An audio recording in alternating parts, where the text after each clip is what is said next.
साथियों नमस्कार, मैं राजेश शर्मा और सेव इंडिया न्यूज के मंच पर आपका स्वागत है। आज उत्तर प्रदेश के मुख्यमंत्री योगी आदित्यनाथ पश्चिम उत्तर प्रदेश के दौरे पर थे। वो सुबह शामली में आते हैं और शामली में मीटिंग करने के बाद में, रैली करने के बाद में फिर वो बिजनौर चले जाते हैं। लेकिन अब हम लोग शामली की बात करेंगे।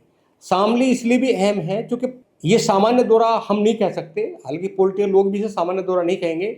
उत्तर प्रदेश के मुख्यमंत्री शामली में आ रहे हैं एक परियोजनाओं का इनॉग्रेशन करने के लिए।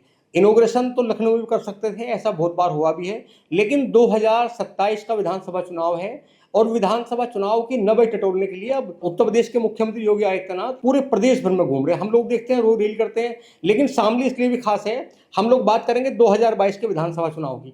जब 2022 का विधानसभा चुनाव था तो तब उत्तर प्रदेश में राष्ट्रीय लोकदल और समाजवादी पार्टी का गठबंधन था।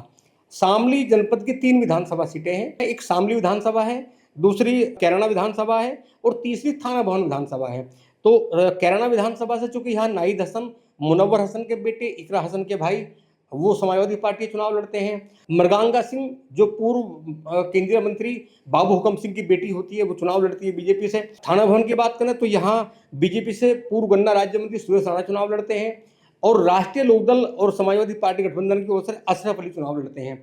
शामली से तेजेंद्र सिंह नरवाल पहले बीजेपी के पूर्व विधायक होते हैं, वो चुनाव लड़ते हैं और राष्ट्रीय लोकदल के प्रसन्न कुमार चौधरी चुनाव लड़ते हैं।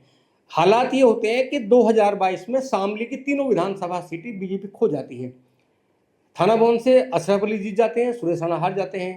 कैराना से मृगांका हार जाती है, नाहिद हसन जीत जाते हैं। शामली से रालोद के प्रसन्नजीत कुमार चौधरी जीत जाते हैं और तेजेंद्र निर्वाल हार जाते हैं। चूंकि ये शामली है, जब हम राष्ट्रीय लोकदल की बात करें तो राष्ट्रीय लोकदल का भी गढ़ है और चूंकि मुनव्वर हसन लगातार कैराना लोकसभा और कैराना विधानसभा में उनका अपना वर्चस्व रहा है। इकरा हसन वर्तमान में वहाँ सांसद है और इस समय एकाएक इकरा हसन बहुत सक्रिय है। जब पीडीए की बात अखिलेश यादव वो कहते हैं तो पश्चिम उत्तर प्रदेश में सक्रियता की बात करें, क्योंकि हरिंदर मलिक भी बराबर में सांसद हैं, वो भी बड़े नेता हैं, लेकिन अगर सक्रियता की बात करें तो इकरा हसन ज्यादा सक्रिय है। तो ये माना जा रहा है कि 2027 के चुनाव से पहले उत्तर प्रदेश के मुख्यमंत्री योगी आदित्यनाथ नब्बे टटोल रहे हैं वेस्ट यूपी की कि वेस्ट यूपी का मिजाज कैसा है। और चूंकि शामली में कोई सीट बीजेपी को 2022 में नहीं मिली, लेकिन इस बार हालात बदले हुए हैं। 2022 में राष्ट्रीय लोकदल का गठबंधन समाजवादी पार्टी से था और 2027 में संभावना है, चूंकि आज भी गठबंधन लोकदल से है, तो फिर लोकदल से गठबंधन 2027 में होगा।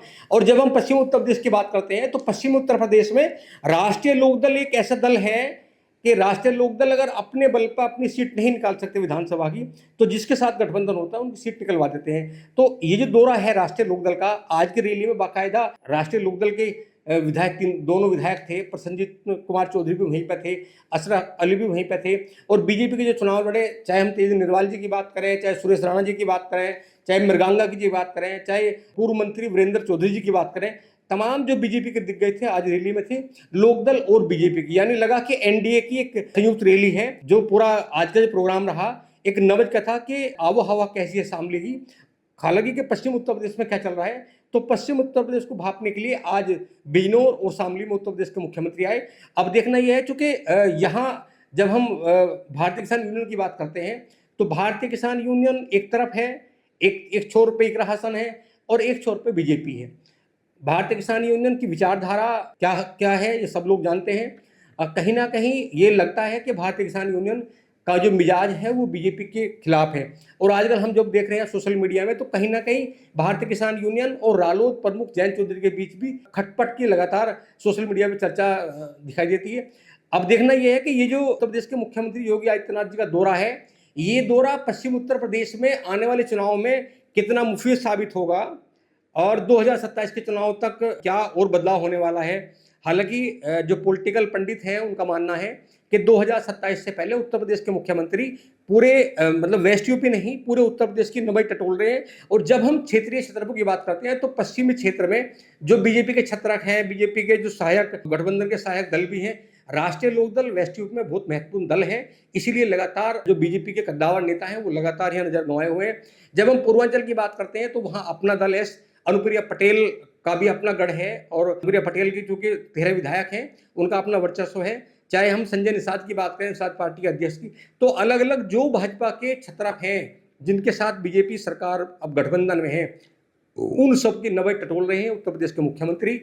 हालांकि आने वाले समय पता चलेगा कि ये दौरे हैं, इस दौरे का कितना सकारात्मक नकारात्मक प्रभाव पड़ने वाला है। लेकिन ये जरूर है कि जहां एक और विपक्षी दल लगातार शोर मचा रहे हैं, वहां भाजपा ने 2027 का चुनावी बिगुल बजा दिया है। तो आप लगातार बने रहिए हमारे साथ।